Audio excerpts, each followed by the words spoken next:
Good afternoon. I'm Reverend Emily Gage. My pronouns are she and hers. I serve as Associate Minister here at Unity Temple Unitarian Universalist Congregation.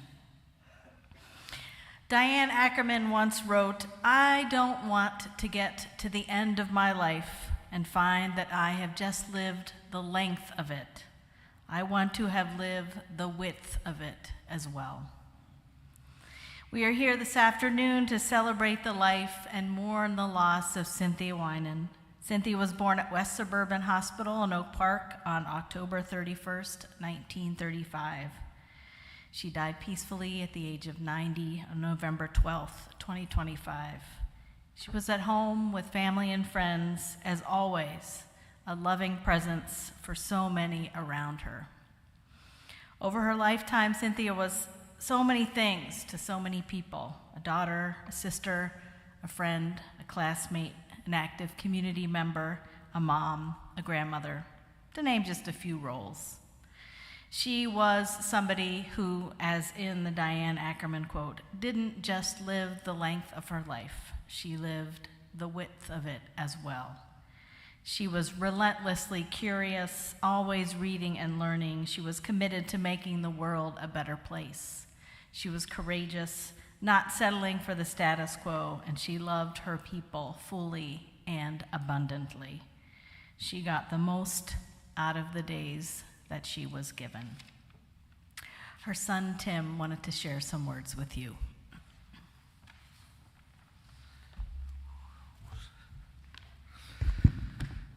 Good afternoon, everyone. My name is Tim, and I am my mom's favorite son.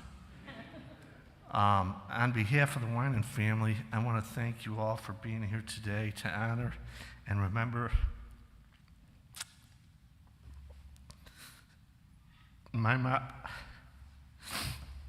We are incredibly grateful to each of you for being here, for your kind words, and for the comfort you've given us during this difficult time. Many of you have made great sacrifices to be here today. Bless you all. I'd like to mention my three sisters who are unable to be with us today. There's Kate and Julie and Sarah. Mom loved them all very much. I'd also like to acknowledge my great brothers, Herb and John. I'd also like to thank Reverend Gage for all her help preparing my mom's service. And I'd be remiss if I failed to mention two neighbors who became good friends with my mom. And when it was time, they stayed with her throughout her last days. I hope we are all so blessed to have friends like these two. Their names are Betty and Christy, and they are angels. Today we come together in our sadness to honor a life that meant so much to so many.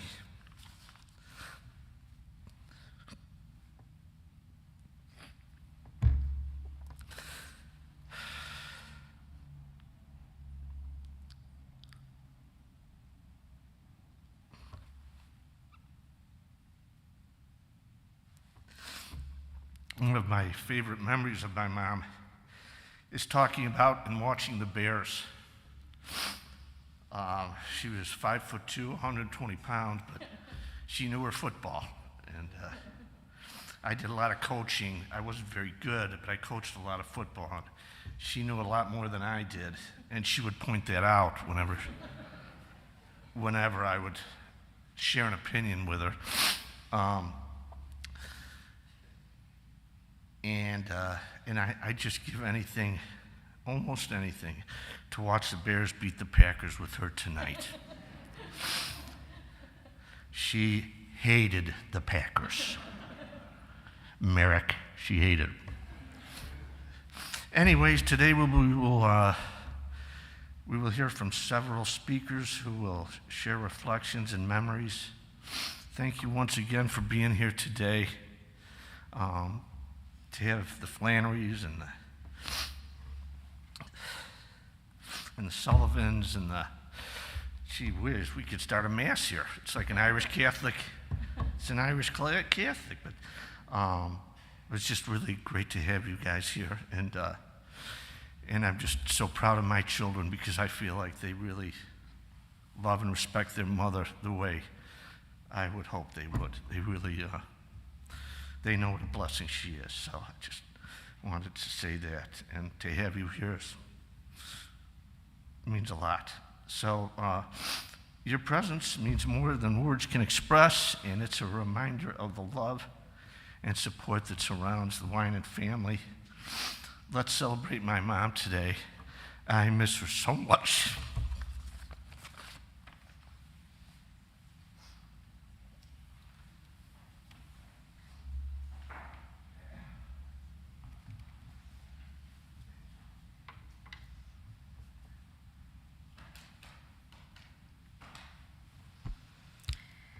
It is our tradition here in Unitarian Universalism and at Unity Temple that we light a chalice at the beginning of our services to mark our time together as sacred.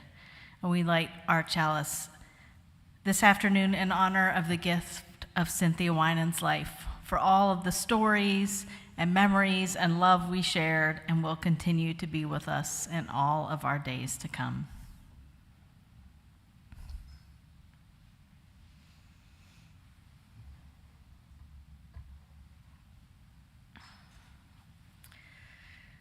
When I was talking to Cynthia's daughter, Kate said to me, the first thing I think about my mom was her aristocratic bearing.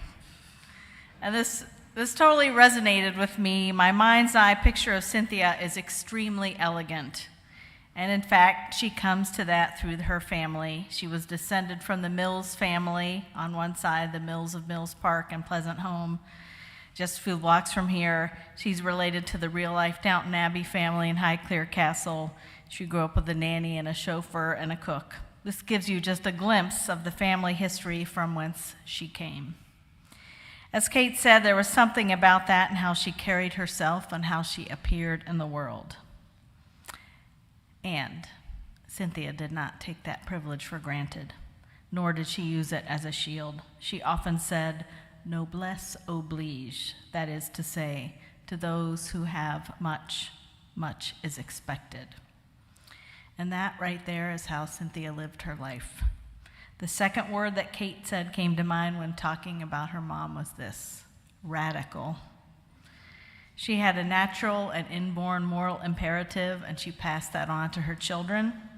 She was, back in the 60s and early 70s, involved in fighting racism in Oak Park, working for integration at a time when Dr. Percy Julian's family was one of the few and only African-American families in town. Kate remembers Cynthia taking her to see Jesse Jackson speak at what was then Rosary College. Kate also said this: throughout the tumult and challenge of the events of 1968, which included the assassinations of Martin Luther King and Bobby Kennedy, her mom was magnificent. She did not look away from all the challenges of that time. She asked what she could do about it.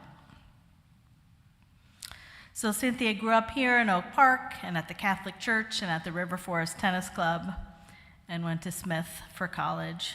After 2 years there, she met a man who became her husband, and they came back here and proceeded to have 6 children: Herbert, Catherine, Julia, Timothy, Jonathan, and Sarah. The late 50s and early 60s were a conservative time, but again, Cynthia listened to her own inner voice. She acted out of love for care for herself and for her children. She was pretty much the first woman in her circle to file for divorce, to remove all of them from a challenging situation at home. Imagine being a 32-year-old single mom with 6 kids in the 1970s. When I picture Cynthia, part of that image is a real toughness and strength.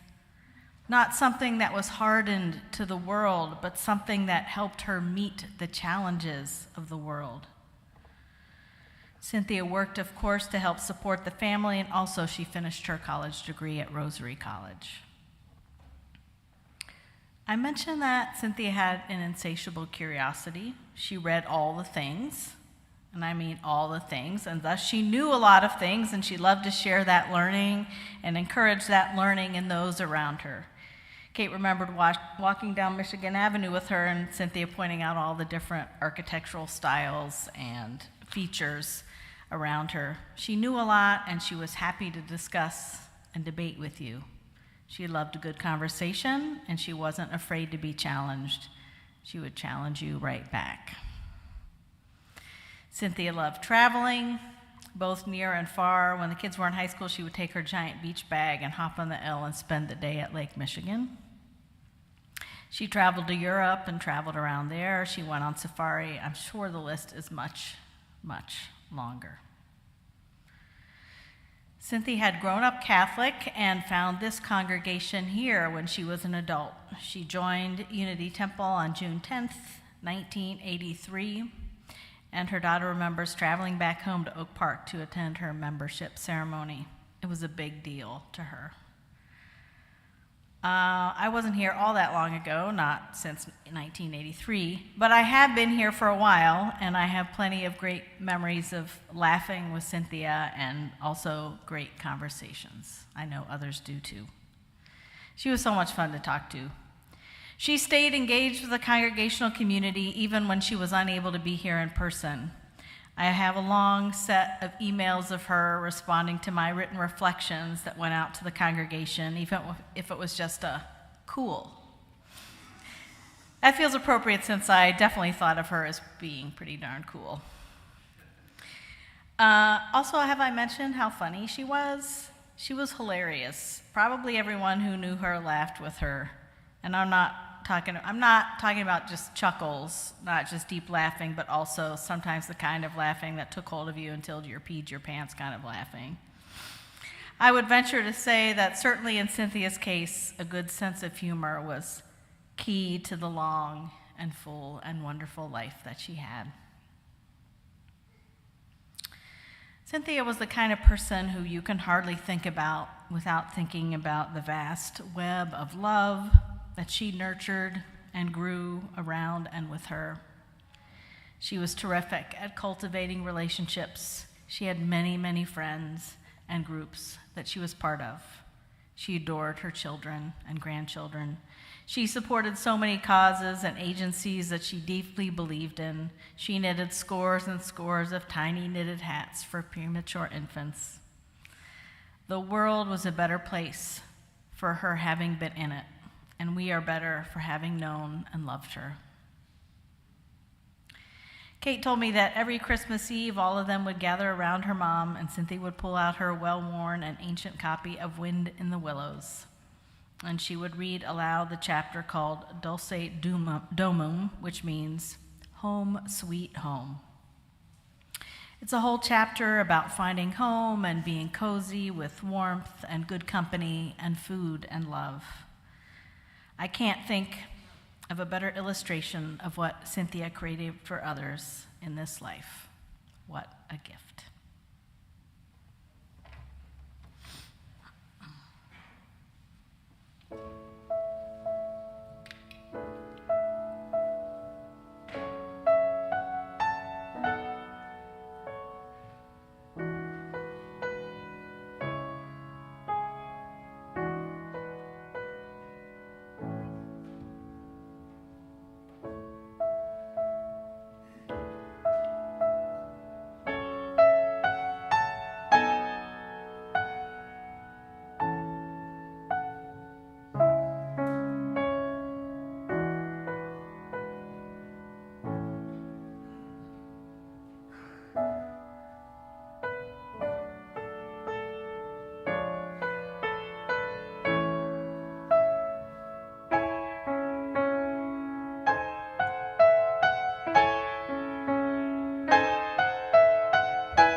We're going to get to hear from Cynthia's granddaughter, Mariah.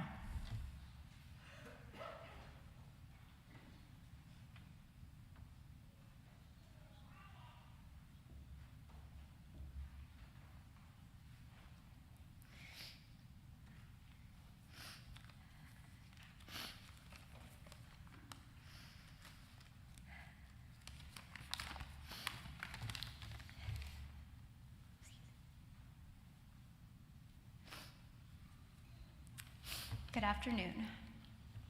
I feel so honored to share with you a glimpse of what it was like to be my darling, sweet Grandma Cynthia's granddaughter. Every Tuesday, for as long as I can remember, was Grandma's Day. Once a week, Grandma Cynthia would pick Dylan and me up from school and take us to lunch. Each week, Dylan and I took turns choosing the restaurant, and like clockwork, we complained about the other's selection. We talked about what we were learning in school, current events, our latest sports games. She was also always eager to share the latest news about our cousins, who were inevitably smarter than we are, and she spoke with so much pride about each of them. Dylan and I would inevitably bicker, like baboons at the zoo, as Cynthia would say. She loved the baboons at the zoo. When we finished lunch, she would pull 2 extra flat fruit roll-ups out from her purse for dessert. They were always extra flat because when she got home, she'd put 2 new fruit roll-ups in her purse for the following week, so she wouldn't forget. She carried this tradition through my senior year of high school. That's the kind of grandma she was. As many of you may know, there was a firm written rule: never call Grandma Cynthia after 4 p.m., her witching hour, as she would call it. You could call her at 6 a.m., no problem, but not after 4. For someone who rarely went out past that time, it's amazing how present she was. The annual Ascension Christmas concert was always held in the evening, so Cynthia would attend the final rehearsal during the school day instead. She'd sit alone in the pew and enjoy every minute.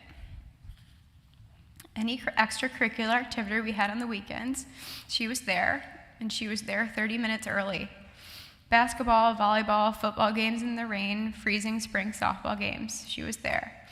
Win or lose, she wanted to review every play during Grandma's Day.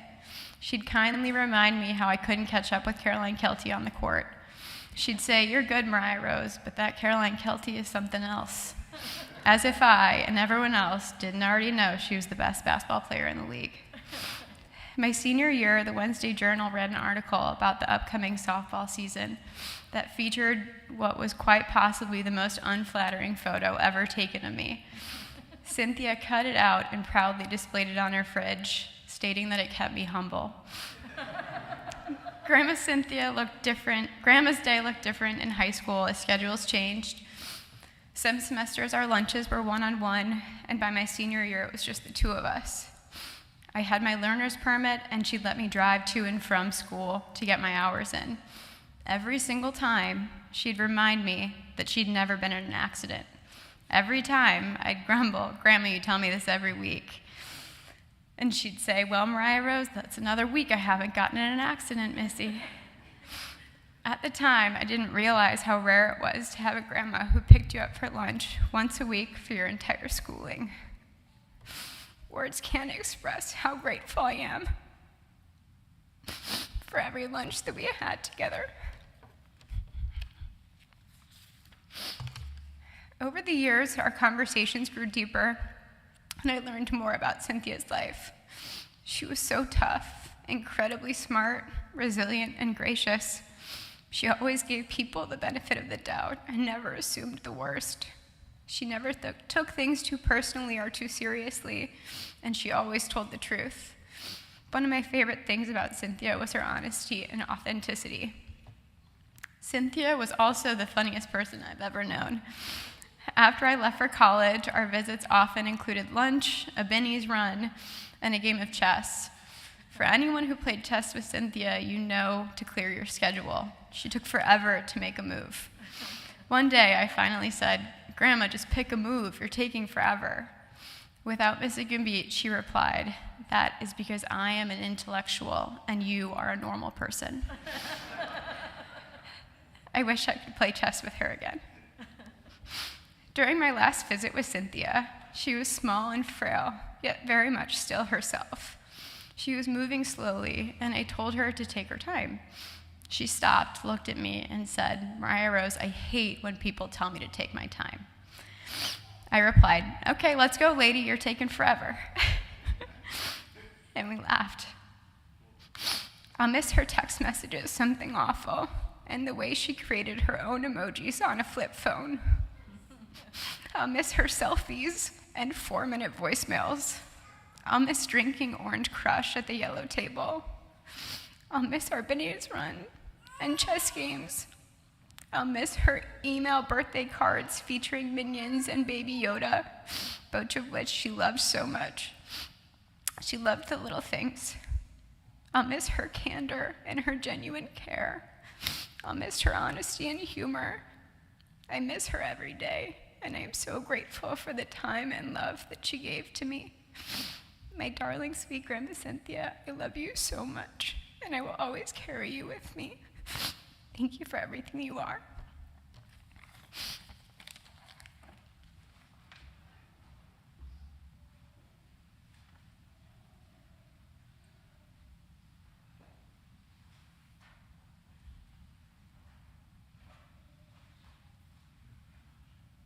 Tom Spalletti has a song for us on the guitar.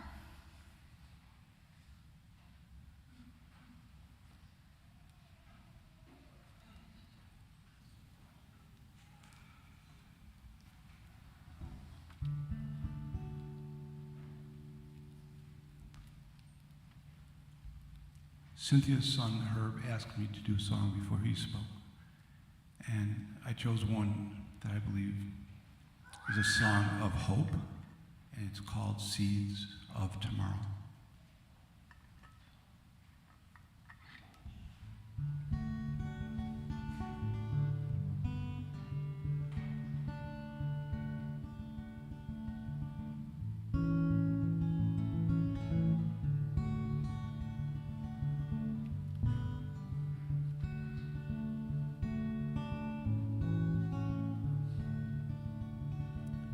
Seeds of tomorrow, come sit by me, melt down the coldness of my fears. Golden girl of morning, spin me a tale, and send the song of the seagulls to my ears. In a world short on answers, a world long on words, you must stand close together to be heard.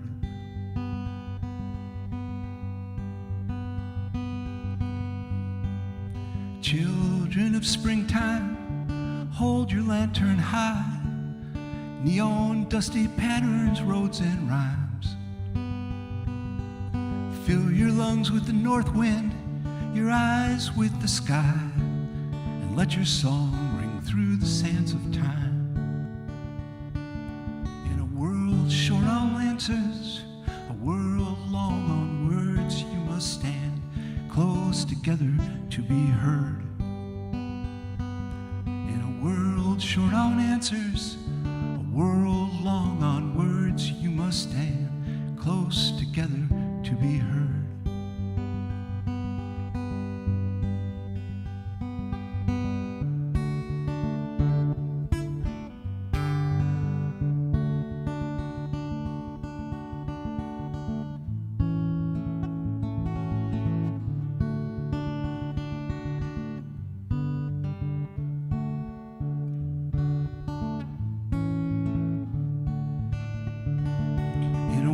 Short on answers, a world long on words, you must stand close together to be heard.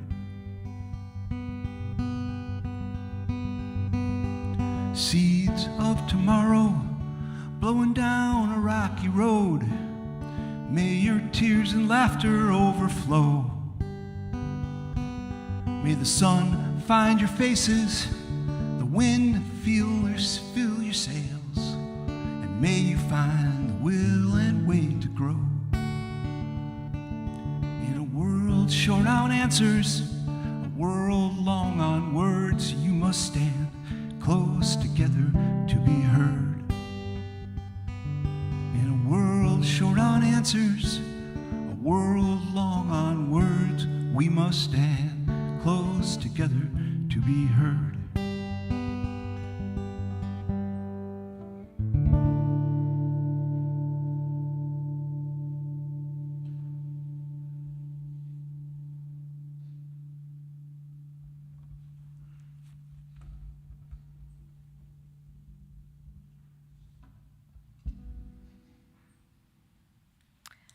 We're going to hear from Cynthia's son, Herb.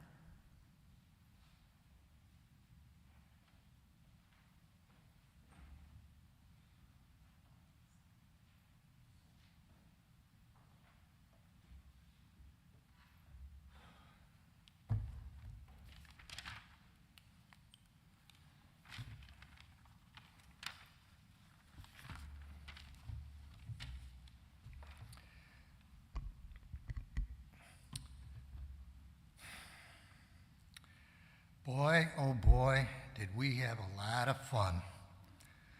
First off, we lived in a great neighborhood with great neighbors. The McLarens, the Nolans, the Norrises, the Spallettis, the Spellmeyers, the Ballatinos, the Dempseys, the Hickeys. So many memories. In spring, around Easter, sitting around the kitchen table dyeing Easter eggs, dropping them into those white coffee cups filled with dye, with the smell of vinegar pervading the kitchen. Somehow eating hard-boiled eggs after peeling off their colored shells made them taste so much better.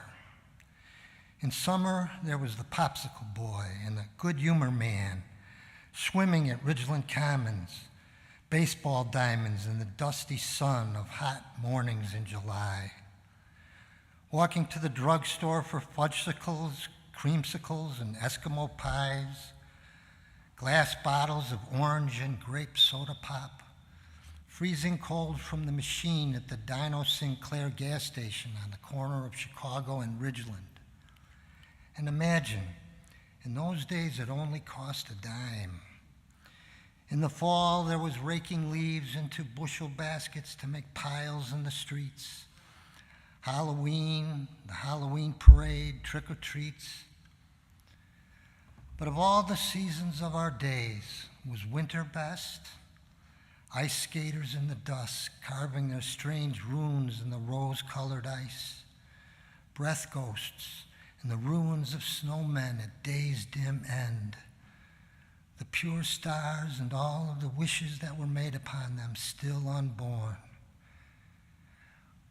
When I first met my mother on the afternoon of December 15th, 1954, she was but a teenager. She had just turned 19 6 weeks earlier. For nearly 8 of the 9 months she carried me, she was only 18 years old. Imagine that. In just 9 years, she would give birth to 5 more of us. Kate, Julie, Tim, John, and last but not least, Sarah. Quite an accomplishment.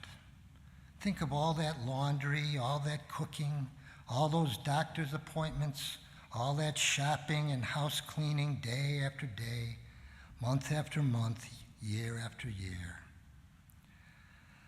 Oh, but there was time for the finer things in life as well. There was music. There was music galore. We had a white piano in our living room, and she could read music, and she would play for us.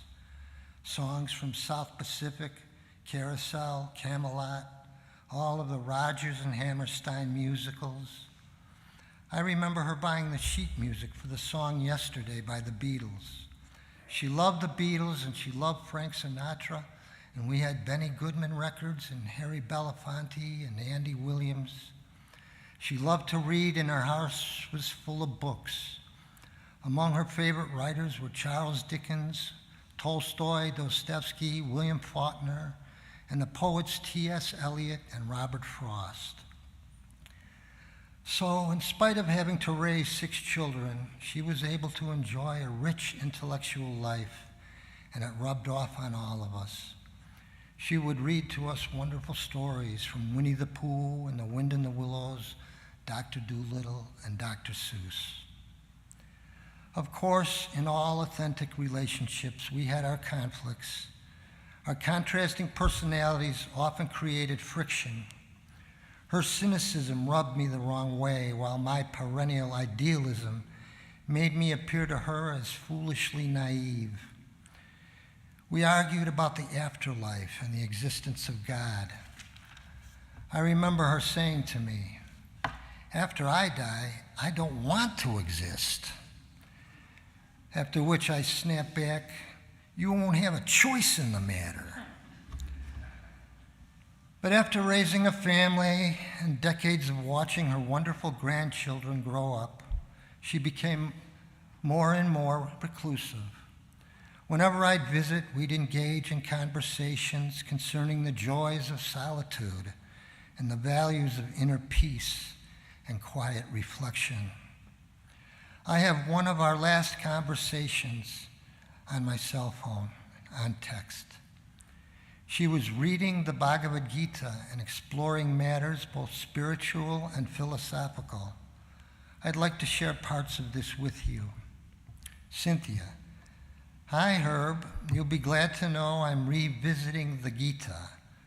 Now, is Jesus considered to be an avatar, an incarnation of God?" Me: "Well, the devotee, the lover of God, becomes so identified with the beloved Lord that we can no longer make the distinction. Like the snowflake that falls into the sea, and so in this way becomes the sea, vast and infinite and luminous and free. Jesus got into a lot of trouble when he said, 'Me and my Father are one.' That was considered blasphemy in those days, punishable by death. But he was simply expressing his realization of his true identity." Cynthia: "Okay, so Jesus is the snowflake and the all is the sea. Very interesting. LAL. She always punctuated her texts with the acronym LAL.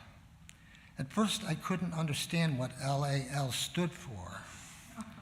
It turned out to be love, and later, LAL. It was her way of signing off. I began to sign off with her the same way. During her last days of hospice, she could not speak due to a seizure she suffered from being administered an overdose of bronchodilator medication at the ER. And while sitting with my brother Tim and the home care nurse and her wonderful neighbors Betty, Christina, and Pat, I had this intuitive thought that this was like giving birth, something she had already done at least 6 times before. That for her would be like no sweat. Only now she was giving birth to her own soul. Instead of bringing a soul into the world now, she was bringing a soul, her own, back out of the world and into the realm of spirit.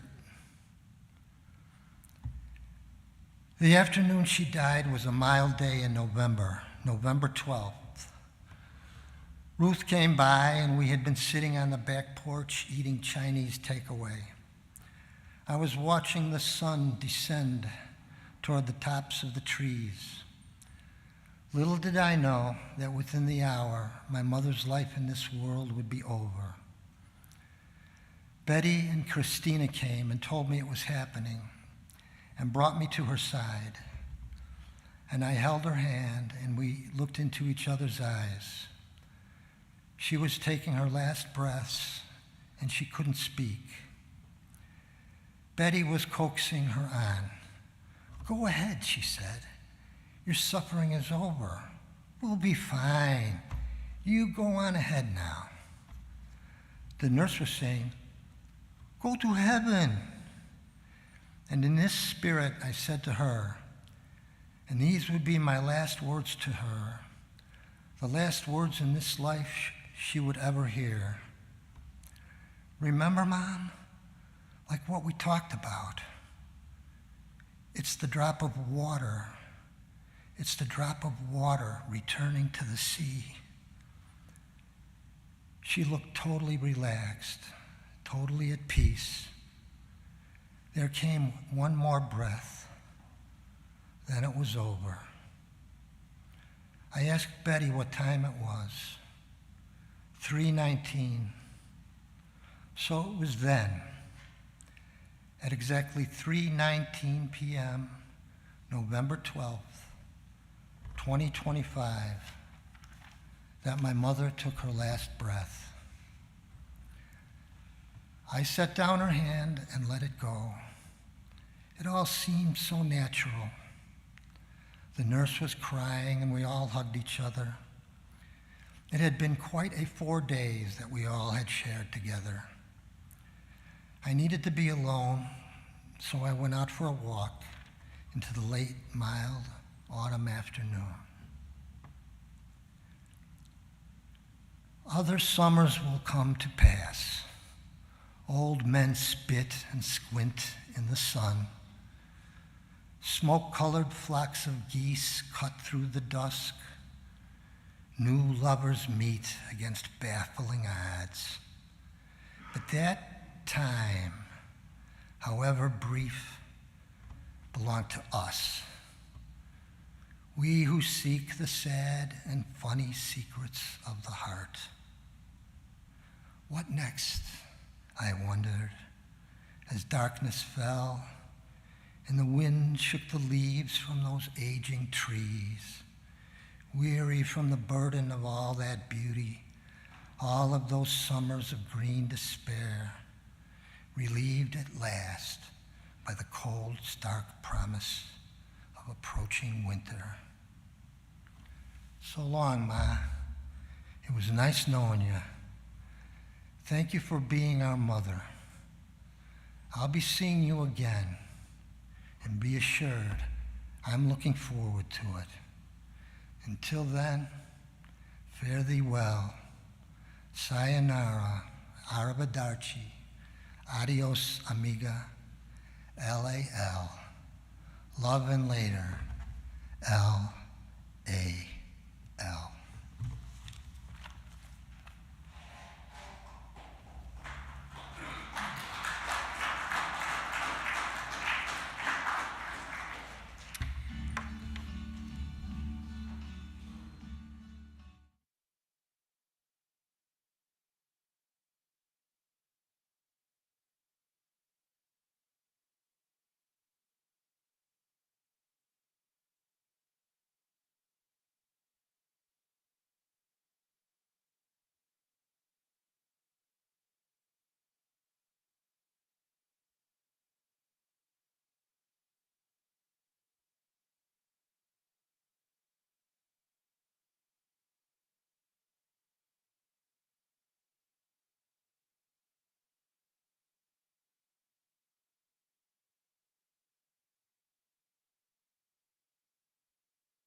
a mixture of emotions with joy and sorrow, with sadness and gratitude. There is joy in the life that we shared with Cynthia, and there's always sadness when someone we love and care for has died. We make meaning by marking death in a service like this. We take comfort in being together.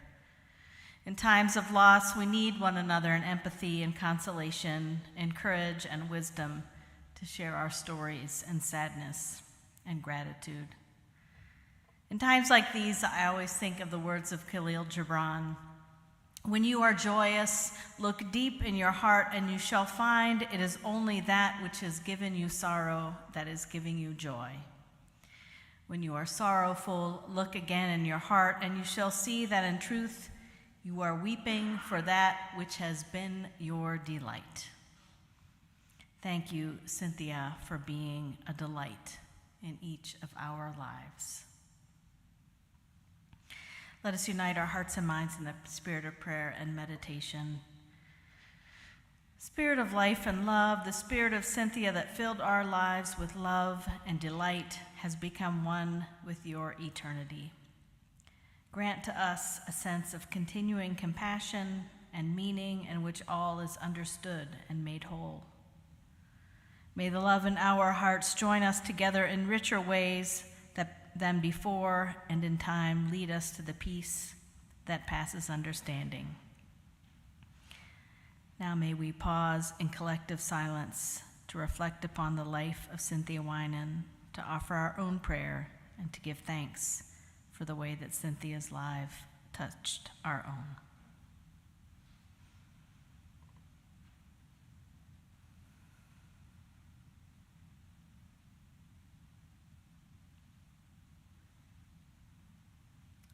Amen. We extinguish our chalice, but the memories and the love continue to shine in our hearts and minds and spirits in all the days to come. And we have a song written by one of Cynthia's granddaughters, Grace Flannery, who put together the slideshow. Thank you, Grace. And here's her song.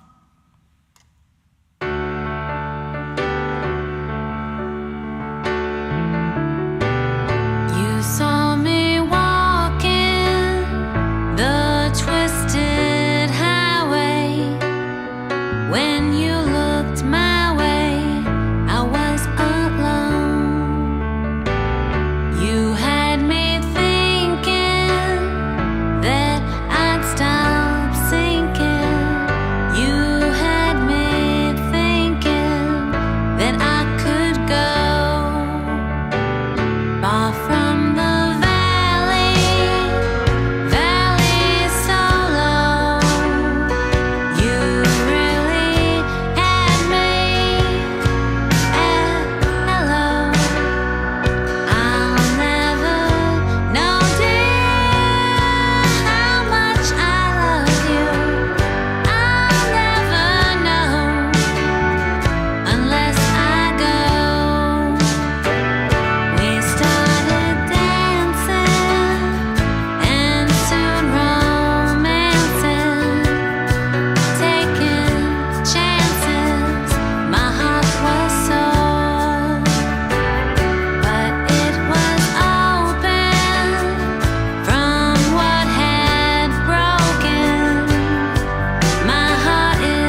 than fear, for greater than sorrow is love, which endures through all pain and conquers even grief. Love binds all hearts in bonds of fellowship and courage. Those who love unselfishly face even the depths with courage, for their strength is the strength of many, and the courage rests upon the love of friends. May our lives always be intertwined with the stories of those who have come and gone and enriched us with their presence. May we know that we are enfolded by love and memory and all that sustains us, both this day and all our days. May we live our lives like Cynthia, with wide and abundant days, full of love. After our closing music, you're invited to join the family for the reception across the foyer in Unity House.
Hi, guys. I was just sitting there and thinking about my mom, and there was two people here today that I forgot to acknowledge that were incredibly important to her, very, very dear friends. And one is the entire Woods family.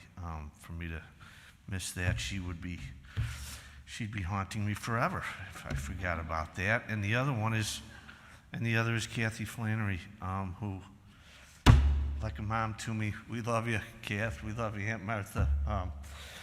You've been a real blessing to my mom, and I just wanted to make sure that I said that so I didn't have to listen to her the rest of my life. So thank you all for coming. It was really great. Thank you.